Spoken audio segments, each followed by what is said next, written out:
Okay.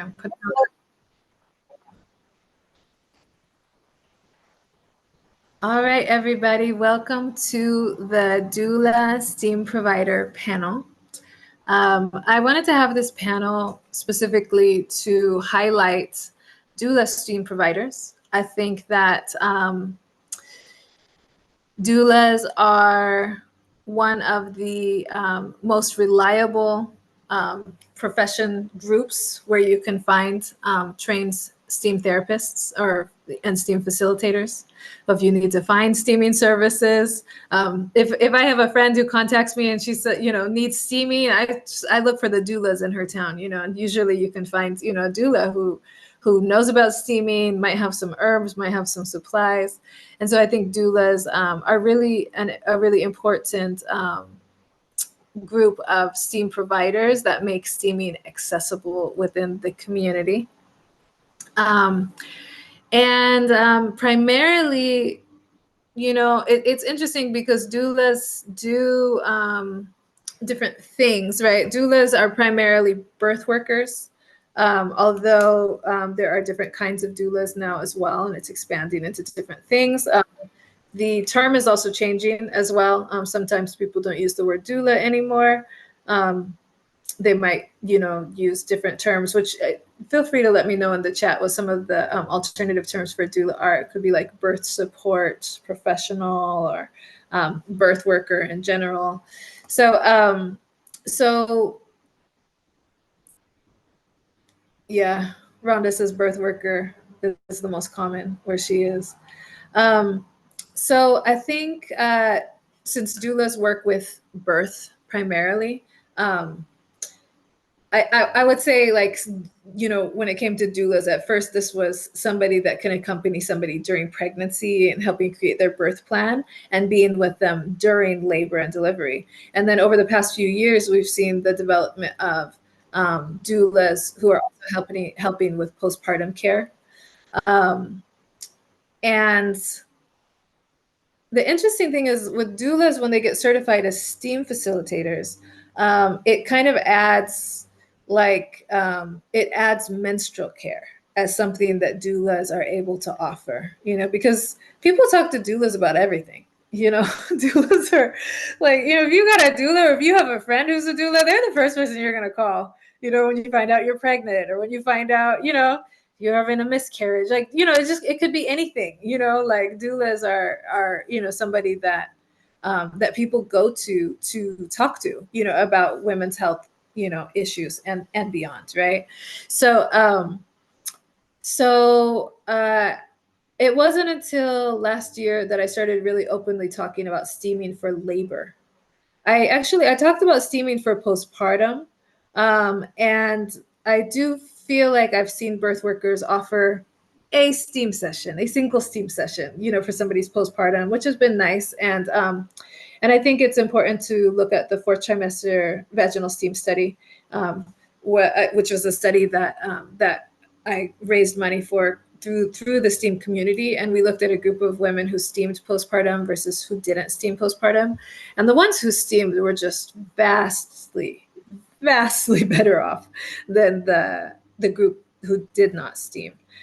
So we, I think that study has been out for about 4 years now. And I think that it's really started to gain knowledge in the community, the benefits of postpartum steaming. But it wasn't until last year that I started talking about steaming during labor or steaming for labor preparation. And so this is really where doulas step up, because doulas are the ones who, already know about steaming and then have the ability to get steaming into the birth and delivery room, right? Like, even when you look at steaming in hospitals, it's not done, and it probably won't be done anytime soon, at least in the United States. I'm actually in the Czech Republic right now, and I came to learn more about steaming. There's that is done in the hospitals here by the nurse midwives in the maternity suites. Like, so it's like integrated into the care, and it's covered by insurance. It's really fascinating. It's going to be part of the documentary on the STEAM film that's coming out, and I can't wait for you guys to see it, with your own eyes. But when I think about if this is possible in the United States, I don't think it is, to tell you the truth, at least not anytime soon. There's April. Hey, April. Hey, April. I think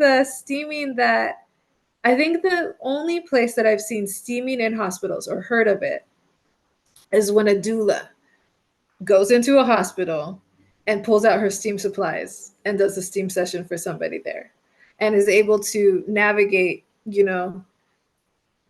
where to set that up without disrupting the medical team too much and without aggravating them and not causing any red flags. And so doulas are I do believe that having steaming in the labor and delivery room can potentially, in certain cases, prevent some of the risks that might lead to cesarean, right? If steaming, if we see that I've seen observations and case studies of steaming helping somebody's labor progress where they weren't progressing. It's helped, their cervix to dilate where they weren't dilating before. I've seen it bring people's blood pressure down where it was starting to spike. And these are all things that can end in cesarean, right? And having that steaming there in the labor and delivery room is something that could possibly prevent some of those, the need to go towards surgery, surgical delivery, right? And so, anyways, I look to you doulas. I look to you all as the ones that could actually get it into those spaces, because I don't think that the insurance companies are going to start covering steaming anytime soon.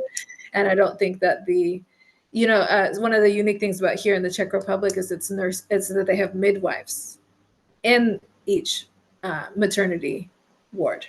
Well, so it's the midwives really that were the ones that brought the steaming in.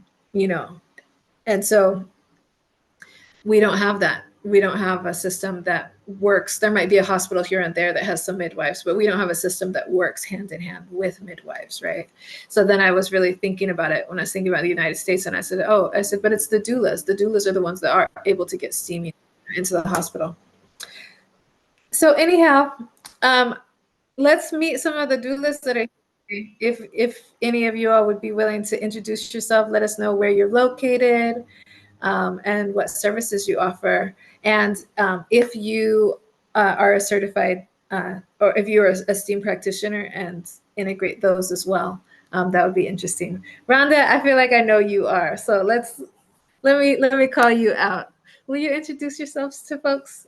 Sure. I live in the Minneapolis-St. Paul area, Minnesota, and I've been a doula since 2016.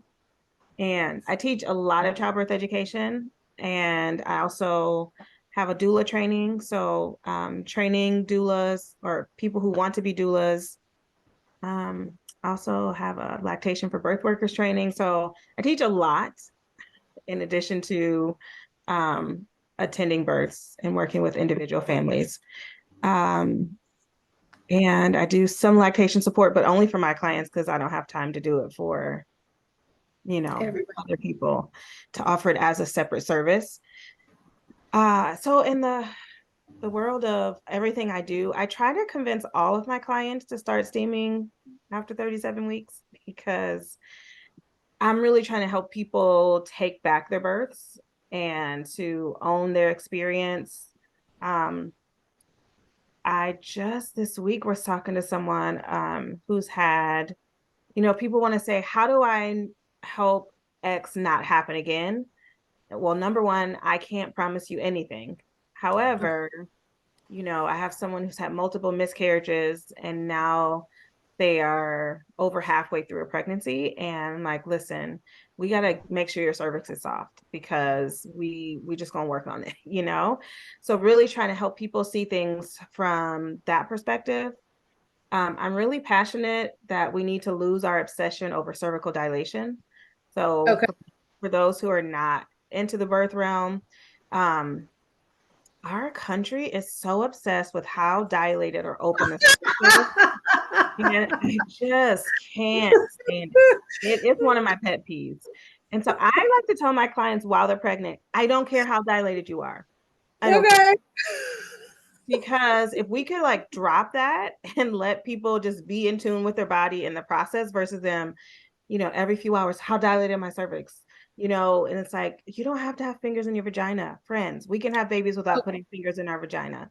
And Okay. so part of that is me trying to help people understand, the thing generally that takes the longest in our birthing time is getting to the point where your cervix can dilate, right? That early labor is not because it's taking forever for it to dilate. It's not probably soft or thin enough for it to dilate all the way.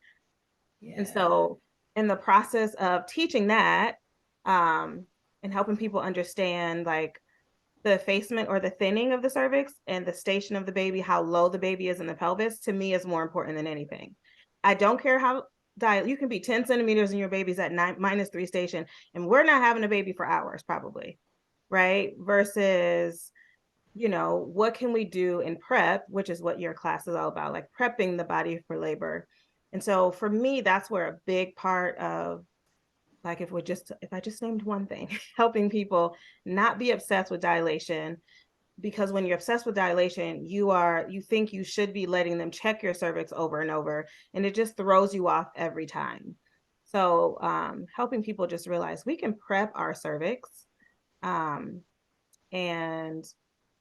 allow ourselves to be more in tune with what is my body saying. I recently had a client ask me, Rhonda, should I get off the bed? Or do you want to get off the bed? And she was like, oh, my last birth, people didn't ask me what positions I wanted to get in. They just kept telling me what to do. It's like helping people, like my approach is, steaming is one of those things that can help you be in tune with your body. It can help your cervix to soften and efface. And then hopefully we can continue with that mindset throughout the birthing time. That's a little bit. That's a little bit Oh, about. that's amazing. Thank you. And then, yeah, I can't, yeah, I feel you 100%. I mean, you took my class, vaginal steaming for labor preparation. There's never any point where somebody needs to go in and check, It's like, as if things are progressing, they're progressing. And, yeah, there's some problems with that it's also, it's very unnatural. That's very uncomfortable. But anyhow, okay, so I feel you 100% on that. Can you tell us more about your steam practice, like when you started using steaming yourself, when you started using it with clients, and how you use it with clients? It's kind of a funny story.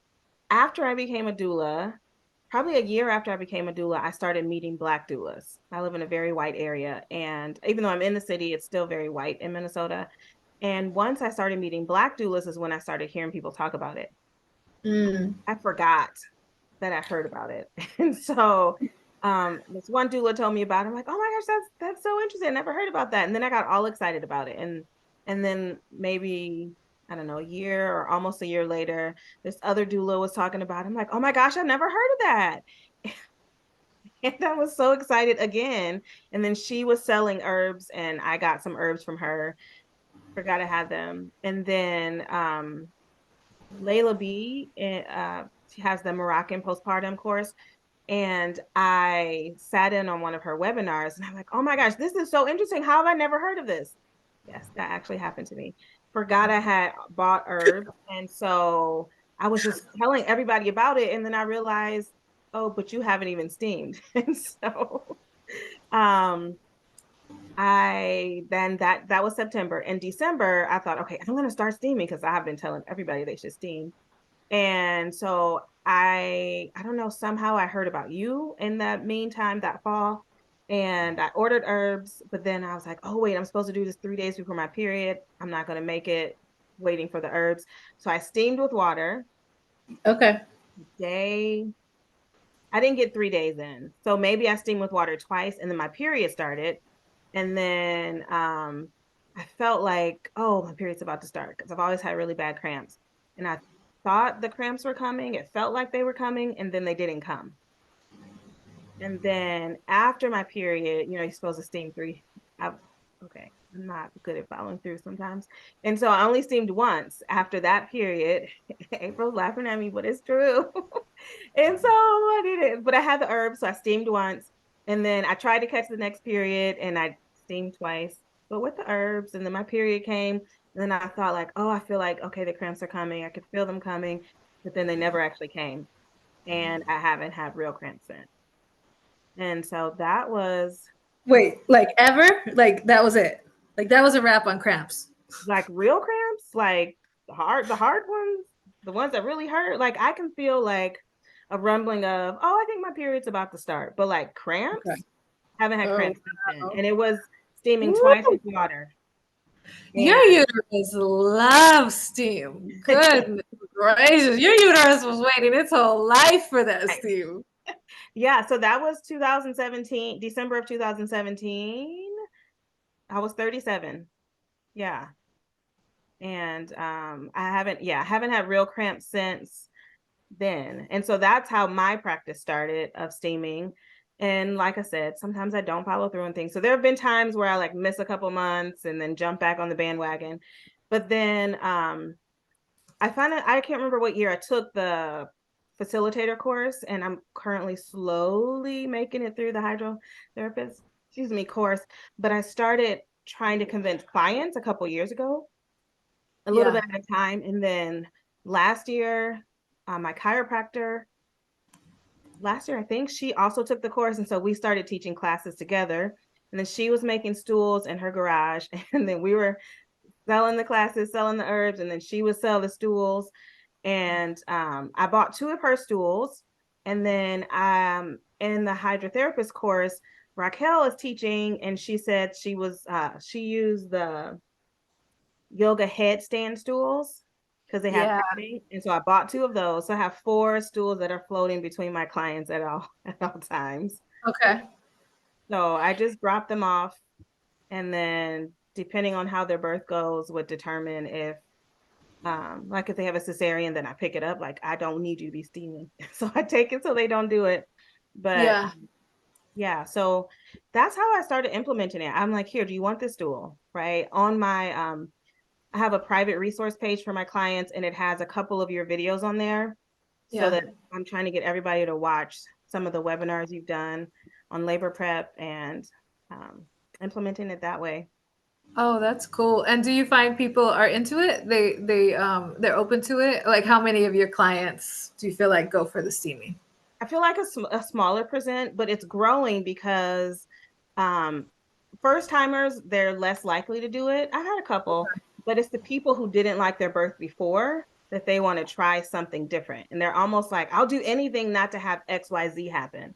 And even Wow. though I'm always promising or telling them I can't promise that those things won't happen in your birth. However, Hmm. it's something we can do. Um, and so people never take it with them to the hospital because it's at their house. It's not at my house. And it's like, you can take it. And they never take it. I have one person who took it, and then she got an epidural before she used it. So then she couldn't use it. No. I know. But I have a lot of people that will use it in their early labor, and then a lot of people who will use it in postpartum. Okay. Mhm. Wow, that is cool. Okay. Do any of I have questions. I have questions. But before I jump into more questions, do any of the other doulas want to introduce themselves? Ladon or Raka, Juanita? I don't know if any of you all want to introduce yourselves. Okay. All right. Well, I'm going to keep on talking to Rhonda, and if any of the other doulas want to share about your doula practice and your steaming, feel free to put your camera on. That will or wave at me or put something in the chat. Okay. So, was there any case of steaming with one of your clients that stood out to you where you were just like, whoa, like I'm so glad that we had this? Yeah, I had a first timer who to this day swears steaming is what made her labor go fast. And of course, we can never actually prove anything like that. But, Yeah. for first timers, traditionally it's like a 1 to 3 day process of your body moving slowly and then building and then it just takes off from there usually. And so she had started steaming. I don't know how many weeks before. And then the birth center had talked about induction. And so she really wanted to be induced. And so she decided to have I don't know if you know about this one. It's a mechanical induction, or yeah, a mechanical ripener. And so they put a catheter similar to what would go in your bladder in the cervix, and then they blow it up with water, and then it's putting pressure on the cervix to cause it to open. So that's the one she could do because she was at a birth center, not a hospital. And usually you leave that thing in for 12 hours. Most of the time it doesn't fall out on its own. So basically it's enough water in there to be like 3 to 4 centimeters in size. And so when your cervix gets like 3 to 4 centimeters, it falls out. Okay. But if it doesn't fall out in 12 hours, they deflate it and take it out. Most of my first timers, it does not fall out. They end up taking it out in 12 hours, right? So hers wasn't falling out, but she was having hardcore labor. And so we went back to the birth center and they tried to pull it out. It would not pull out. And so normally that means you're like 1 or 2 centimeters, but she was like, you looking at her and listening to her, you think she's like 9 or 10 centimeters, but the thing was still in there. And so they deflated it and they had a hard time getting it out again. Oh, she must be like 1 or 2 centimeters. This woman was 7 centimeters and the baby had dropped so low that it was smashing the catheter and it was holding it in basically. She swears that her cervix went that fast because she was steaming leading up to birth, leading up to the labor. And like it just blew her mind. Yeah. And again, even the midwives, nobody expected her cervix to open that fast. And the only thing that technically we could point to that's different than most first timers who get a catheter, or it's called a Foley catheter or a Cook's catheter, is the steaming. We can't point to anything else. Yeah. I mean, some people's bodies move fast, but there's nothing specific we can point to other than that. Wow. Yeah, that kind of reminds me of my birth story. I was way overdue. So like also this proves nothing because I was going to go into labor and have the baby no matter what. But I was way overdue and like, I just maybe I think I was having a little bit of the contractions and then they just go away. And I might feel a contraction for a day and then they would go away. And so I steamed. I steamed, and the contractions started. Now the one, I felt them, but they just kept on going away. They call them, I think, Braxton Hicks or whatever they call them these days. But so I started. So when I did my steam, I had contractions, and then those contractions continued and progressed, and I had the baby 12 hours later. And this was with the first. And this was a 9.14 ounce baby, so almost 10 pounder. And I didn't tear. So I didn't realize how unique that was, but I really do think it was because of the steaming. Yeah, I mean, I think it was because of the steaming. And I guess also, I didn't steam during active labor, but I just steamed. I did that steam session, which initiated the contractions and got them going. And it was time. I was right. It was time for it to happen anyways. But I think the fact that it just continued to progress, very evenly, and I was able to have the baby within 12 hours. I think there was something about that. And then the not tearing, not having the birth injury with such a large baby. I think there was, to me, I attribute both of those to the steam. But we can't prove that, we can't prove that. But yeah, I want to get more information about that. So like here in the Czech Republic, a doula took my class who's from the Czech Republic. Her name is Monika Valova. And she's also a lawyer. And so she was working she had heard about steaming and she started offering it to her clients with the midwife that she works with. And the midwife was just like, seeing the way that it was working and just really liking seeing the results, And so the midwife, now again, here in the Czech Republic, midwives work, they do home births, and they also work at the hospitals. Every hospital has several midwives. And in fact, women deliver with the midwife in the hospital. Doctors are on call in case there's the need for an intervention. But as long as everything develops and progresses naturally, the doctor isn't part of the birth. It's only when the pregnancy isn't evolving, or the labor isn't progressing. So anyhow, so this midwife was just really impressed with what she was seeing, with the doula who was doing, using the steaming with their home birth clients. And so she started to talk to her, her hospital, the other midwives about it, many of them who worked in the hospital. And, long story short, they invited Monica to go into one of the hospitals and train all the nurse midwives there about steaming. And so she did, and they started offering it to their clients. And the results have been, what they've seen has been really incredible. They really like it as a tool that they can use and offer women. And I'm not sure exactly what I can say the results are, because to date, now there are over 30 hospitals that are using it here in the Czech Republic that are offering steaming in their maternity wards. And it's going to be actually a big task of now going back to those maternity wards and looking at their statistics. Okay, how is this affecting the cesarean rate? How is this affecting one of the hospitals that I did have the chance to visit? They said that their episiotomies went down, which I didn't even know they were doing episiotomies. They're doing episiotomies, and they said that their episiotomy rate overall was 14%, and it dropped to 6% after 2 years of integrating steaming. But what I want to know is, and that's their overall rate. Okay, so among the steam users, did any of them use the episiotomy? I mean, clearly the people, their steam patients are bringing that rate down.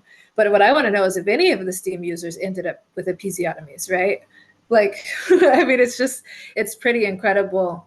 And so I think there's a big task here of even just finding out what the results are. But in general, what the midwives and the nurse midwives have seen are shorter labors that are not stalled, less birth injury as far as tearing and things that happen, and better pain management.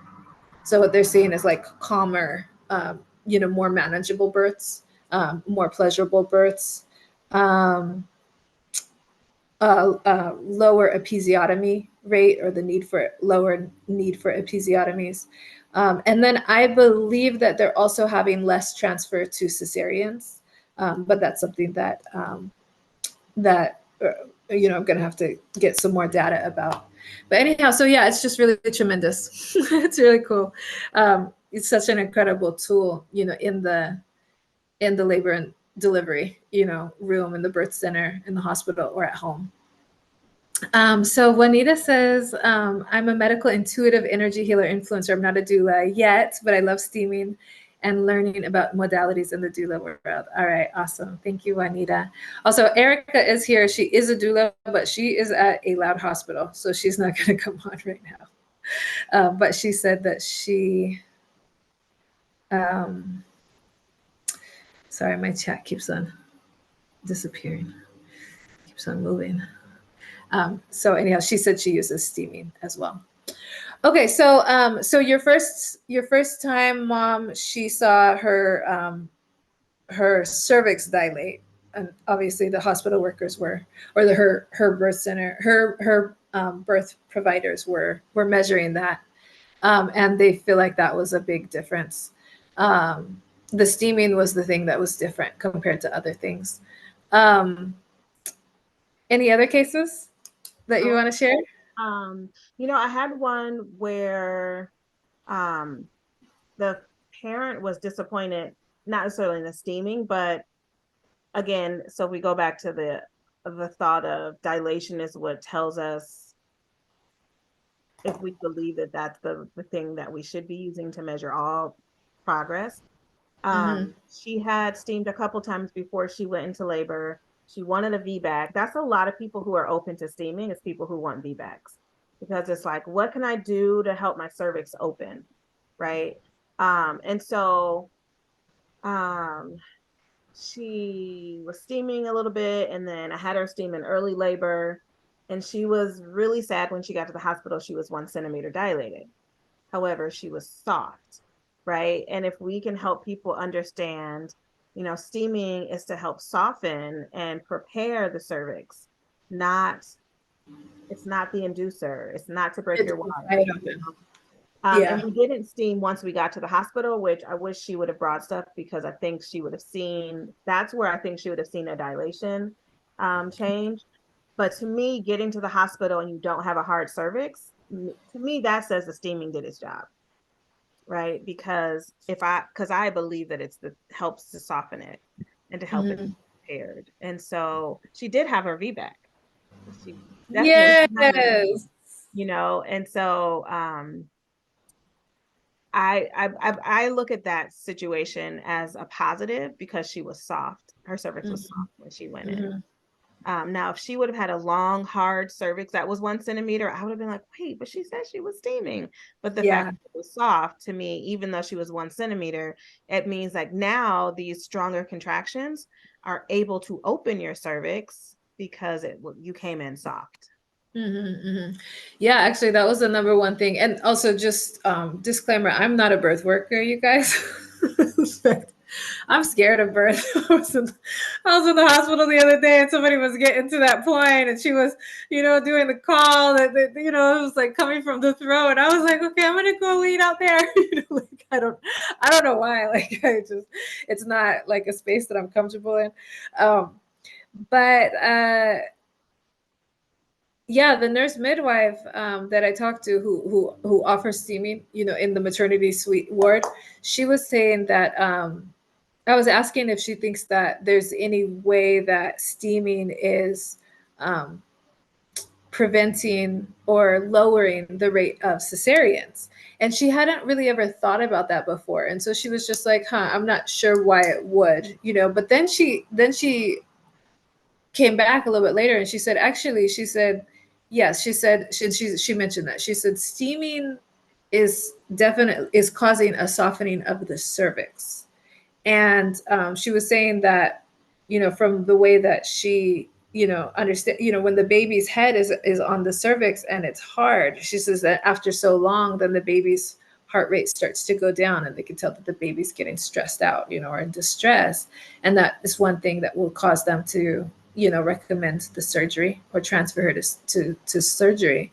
And so she was saying, since steaming is causing, what they're finding with their patients who steam is that they're not having that hardened cervix. I was asking about the dilation. Again, Rhonda, you'd be like, oh gosh, always about the dilation. Like I was asking if she was seeing a faster dilation, or a more steady, like dilation with the steam users. And she was saying, she's, I just don't think she had, was paying attention to that statistic, overall. But she was like, yeah, she's like, it softens their cervix. And because of that, they're not having the baby's heart rates go down, because the steam users have that softened cervix. And without that baby's heart rate going down, they're not then referring them over for a cesarean. So I thought that was interesting. Yeah. I would think that they are seeing a faster dilation or more steady dilation, even if they haven't tracked it yet, because Yeah. once the cervix is soft, it can open. Yeah. Right. And so if she's seeing softer cervixes, then if we say like 1+1 is 2, then she must be seeing the dilation be steady, even if they haven't paid attention to it yet. And if their episiotomy rate is down and their tear rate is down and birth trauma is down, they probably are having less cesarean. Yeah, that's what I think. And she wasn't, she didn't say that they weren't, they haven't looked at it, right? Whereas, we come in and we're steam enthusiasts, enthusiasts, I'm the biggest steam enthusiast in the world. I'm steamy chick, you know what I mean? Like, so I'm over here just like, oh, I bet the steaming is going to result in less cesareans. And I bet it's going to, for these reasons, right? Whereas, as a nurse midwife, she integrated the steaming. She heard that it was beneficial, and so she integrated it, and she also does other things. She does massage. She has a birthing ball. She has so other things. So she's not really focused in on it. And so they saw that and they also they're not tracking statistics only for their steam users, right? They're just looking at their overall hospital statistics, And I think unlike some of the birth workers, like in the US, we're used to working with steaming in home birth environments. So then it was just like, oh, this happened. Oh, that happened. So we're already starting to observe, some of the benefits. So she was just using it, So I think that's where, we started looking at, okay, we should look at, their statistics. They're looking at their overall hospital statistics, but we should compare their steam users versus their non-steam users and look at how those statistics compare. So that way we can really capture with scientific evidence, what the difference was, And I think it'll be like the 4th trimester STEAM study. Like the STEAM group was just they were just better off when it came to their statistics, just way better off. Yeah. Yeah. All right. Well, I have a question. Ahead. Will you get a chance to interview this particular midwife? Yeah. We interviewed her last week. Okay.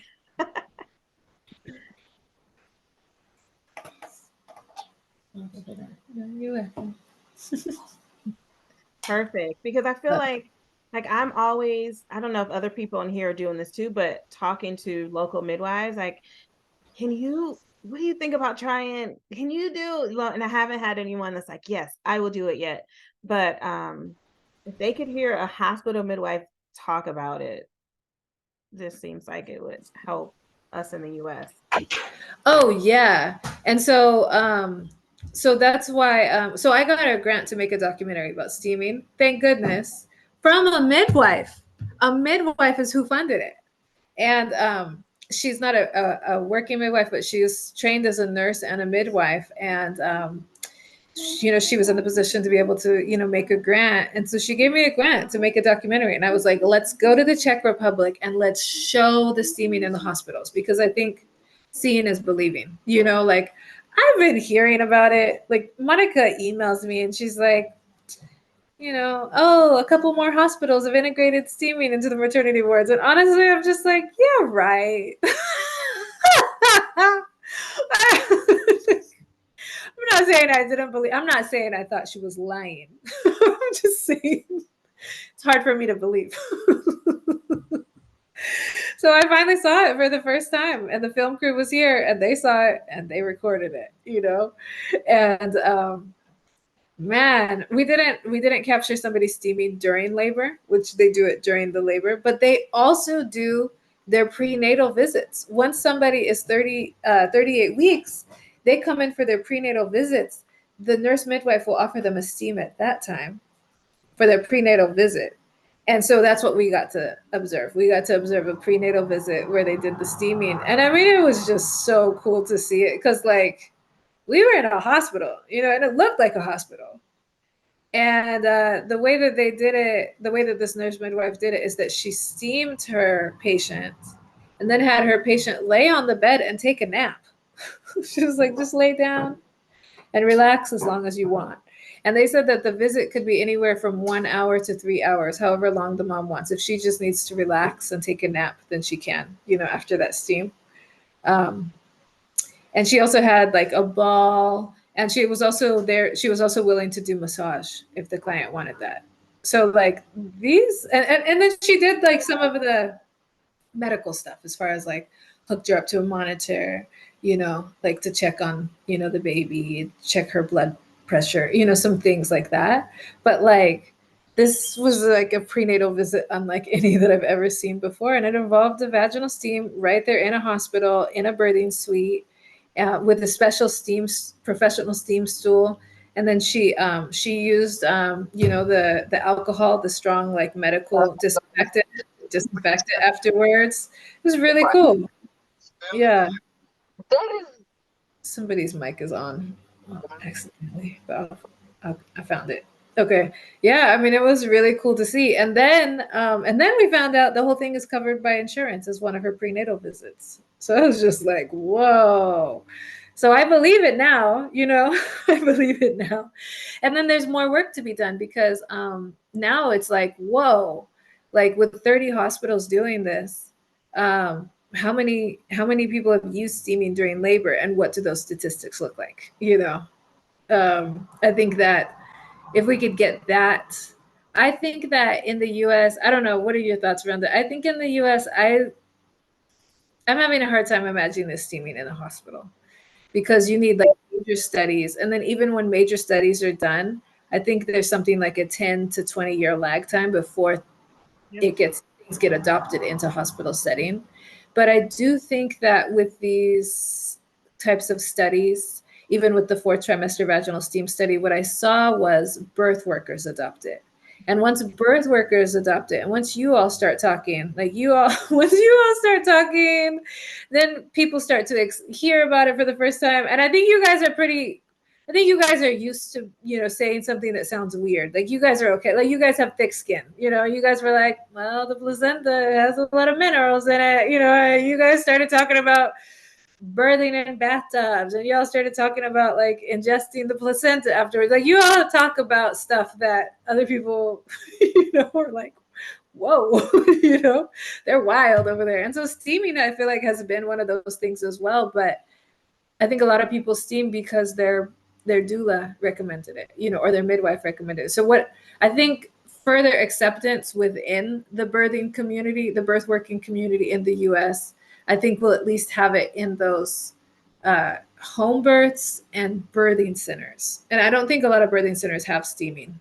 But I think if you see it in those two places, I think it's good. And I think that as the Black maternity crisis and Indigenous maternity crisis is starting to raise awareness about racism in the hospitals, I think that indirectly this is going to result into getting the steaming in the hospitals. And here's how.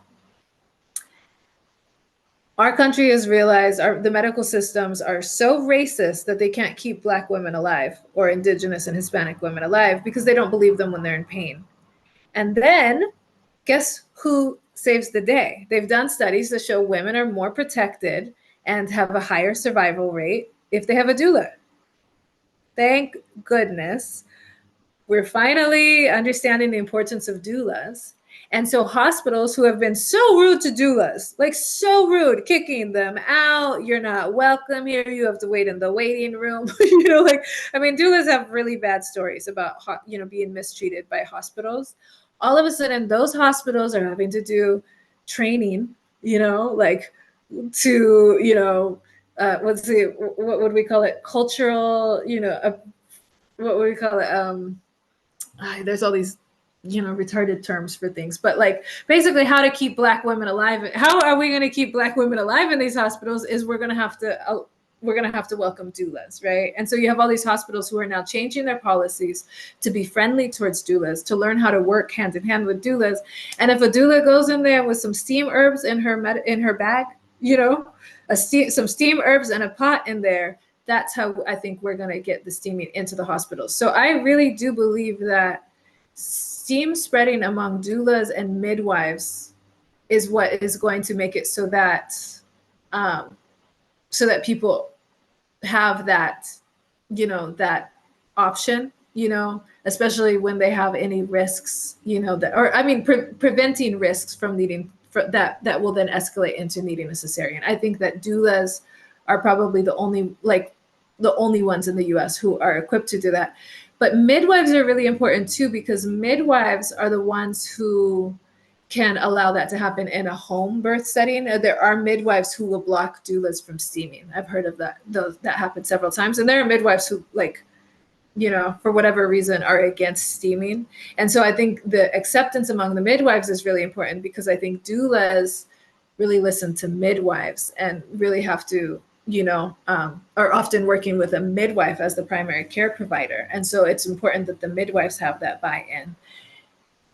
And the doctors, I don't think the doctors are really going to be monitoring what what doulas do in the hospital to that point. I think it's the nurses who are, the gatekeepers. So if they now have to let doulas in, and doulas come with this bag of tricks, they have to, they're now supposed to be allowing doulas to do what they do. And we want to steam vaginas. That's what we want doulas to do. Soften these cervixes, allow the dilation to progress, allow those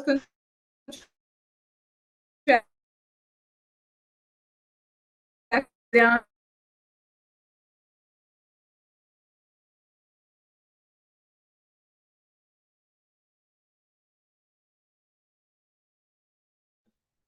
Ellie, we lost you. We can't hear you.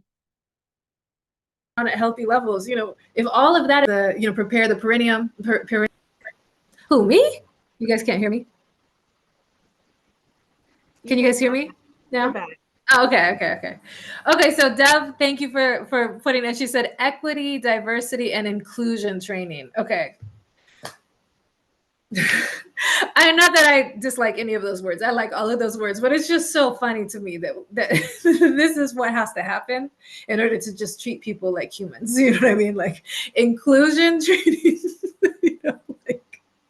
So anyways, all of these inclusivity trainings now, and equity and inclusion trainings and diversity trainings are saying, oh, okay, Black women need doulas. And so nurses need to allow doulas into the labor and delivery room. Anyways, and I think that's how steaming will get into the hospitals here. That's my prediction. That's my guess. I don't see like the hospitals like developing it as something, because even here, it's not like the hospital and the doctors were like, oh, we should offer steaming as one of our treatments. It's that the midwives are there, and the midwives are offering the steaming, you see, and they're offering a bunch of other stuff too, other things that midwives offer.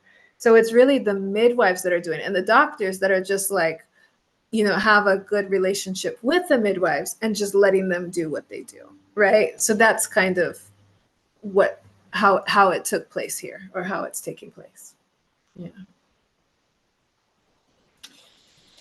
Yeah. Okay, so we are 10 minutes out. Thank you so much, Rhonda, for sharing your experiences as a doula. I do want to share some of the for any birth workers that are watching this, who are not STEAM facilitators or STEAM practitioners. Just some of the situations where steaming can be used or has been used in birth work. There's kind of like 3 different areas that I see steaming, come in. One is for labor and labor preparation for labor. The other one is in the postpartum. And then the third one is in pregnancy loss. And I think that these are all areas that birth workers and doulas can be really integral in letting their clients know that steaming is an option in these situations. So when somebody is at risk, or if they're if their care providers are trying to induce them, and if they have a any induction pressure. Sometimes people have midwives, they have really great midwives, and they're at a birthing center, and birth centers have certain time periods, and if you don't go into labor during that time period, you're not going to deliver at that birth center. All of your prenatal care, all of your preparations for delivering at the birth center are going to go out the window, because you're going to have to go to a hospital, because legally the birth center will not be able to let you birth there. So this is one of the things, like even when all the natural stuff is set up, if these laws are one of the things that do sometimes, put people into these situations where they want to try to make sure that they go into labor in time. Some people don't know that they can't, that they do not have to be induced, and so I had a friend whose doctor induced her a week before, and she just didn't realize that she didn't need to be induced. A lot of times people don't know that, but I was talking to her, I was like, wait, hold on, and so I was like, why don't you steam? And she was like, oh, okay. And so she did it for like 2 days, and the doctor was like, okay, well, I'll let you go one more day, and then we're going to induce you. And he still ended up inducing her early, so anyhow, I recommend, I think more education and working with doulas and having more knowledge, in those cases. But in general, using steaming from 38 weeks, when 38 weeks pregnant, can help to prepare the body and get the body ready, and hopefully avoid induction or avoid the need for induction, and for the medical team to be pushing for that kind of thing. The other thing about using steaming during active labor, sometimes people get stuck in early labor for a real long time. When somebody's in early labor, they can steam, and that helps the labor to progress. Another thing is that sometimes people have a labor that's progressed and is far along, and all of a sudden the contractions stop. So that contraction, those I would call that stalled contractions. So I've worked with steaming to be able to help somebody get their contractions to start again. And sometimes they don't start again right away. Sometimes the person falls into a deep sleep, and then the contractions come back and then the labor progresses. So I've seen it happen both ways. For postpartum, steaming can be used, and then still in labor and delivery, if there's a retained placenta, steaming can be used. And that helps the placenta to release without the need for like more, I'm sorry, you guys, I don't know why I'm short for words today, but more aggressive interventions. The manual, they put their hand in and pull it out. The manual removal, extraction. Yeah, which is dangerous. It has dangers that come along with it. And then it's just, whatever. My point is, if the placenta doesn't come out right away, and you have that steaming right there in the L&D room, the labor and delivery room, steam, the placenta releases, can release like very easily, with a little bit of steam in a situation like that. So those are some of the ways that steaming can be used in the labor. In postpartum, take a look at the 4th trimester vaginal steam study. Our steam users had, they were just way better off than our non-steam users. One of the medical findings in particular was that our steam users had a lower blood pressure than our non-steam users. And so our steam group, the entire group actually on average had higher blood pressure than our non-steam group. They started with higher blood pressure, and all of their blood pressure came down, and their average came down entirely. Our non-steam group, all of their blood pressure went up. And this is within the first 10 days postpartum.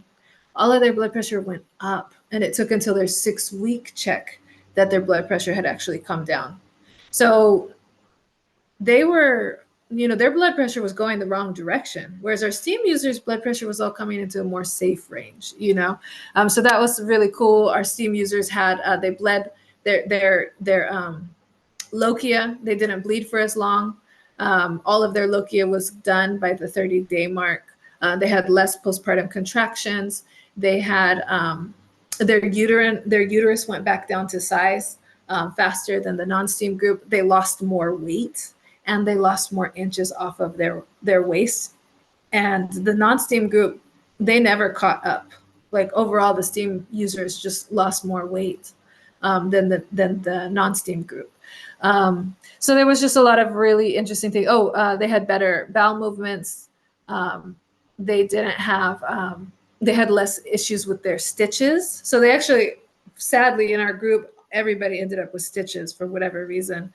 Again, we weren't involved in the birth. We were just bringing them and doing the steaming postpartum. And so our steam group and our non-steam group had stitches. And our steam group, after 4 days of steaming, had zero complaints with the stitches. We were looking at pooling, itchiness, difficult urination, and so forth. Our steam group had all of those things to start off with, and then after 4 days of steaming, all of their complications with the stitches were resolved. Our non-steam group continued to have complications all the way until the 6-week mark, and some of them were still having itching and burning, and pooling with their stitches. So just, just the benefits of using that steaming postpartum are really just endless.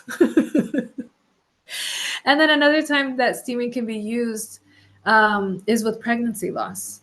Again, doulas are some of the only people that, anybody might talk to about some of this stuff that, you know, doesn't get discussed enough. And steaming can be used after pregnancy loss. So there's situations where, you know, the fetus no longer has a heartbeat, but the miscarriage hasn't started. Steaming can be used in order to have the natural passing of the fetus. Steaming can be used after the miscarriage in order to bring back the period, make sure that the person has had a full uterine cleanse, and make sure that they have a healthy pregnancy going, or like a healthy menstrual cycle and a healthy pregnancy going forward. A lot of times there's like really bad, painful periods after a miscarriage because they haven't had a full uterine cleanse after the miscarriage. And so steaming can be used just the same as, you know, postpartum after giving birth, you know, to a live baby after, you know, in the case of a pregnancy loss, it's really important to use steaming as well to have that full uterine cleanse. So these are things that I do want all, you know, doulas to get trained in. The facilitator level of training is the first level. And I say you jump right into that labor class and you keep on bringing the steaming to those clients and getting it into the hospitals, the birth centers, or their homes, wherever they are, because it's such a tremendous tool. And then taking those higher level classes to be able to work with steaming in postpartum and pregnancy loss. Okay, that's it. That's the hour. If anybody has any questions, drop them into the chat. April said, I can definitely attest to steaming play a very intricate role in my pregnancy loss. And I did hear about that, April. Oh, sorry to hear about that, but I am glad that you had steaming there to be able to help. I have a client who wants me to drop off a stool because she had an early miscarriage a few weeks ago. Yeah, it's really tremendous. I don't know why people don't get more support during miscarriage, but doulas, y'all are the ones that give it. You know, what support people do get is from their doulas and their steam practitioners who aren't doulas, but not all of them. Teresa says, thanks everyone. I've steamed 2 labors now and no tearing. Awesome. April's clapping. That is really cool, Teresa. All right, you guys. Well, this has been a really great panel. Thank you so much, Rhonda, our doula steam provider, who was able to share what it looks like on the ground, being able to offer this service. And I hope that more doulas will follow in your footsteps and, you know, integrate this into their services. And all right, I'm looking forward to. I will send out this replay. You guys can share it with other people that are interested. Definitely let all your doula friends know. Let them hear about this, and hopefully they will continue to be. I think doulas are the main group, like the absolute main group, spreading the word about steaming and getting it to people. So yeah, we'll keep on doing that. Okay, you guys. I'll see you guys tomorrow, and I'll see you guys online. Ciao.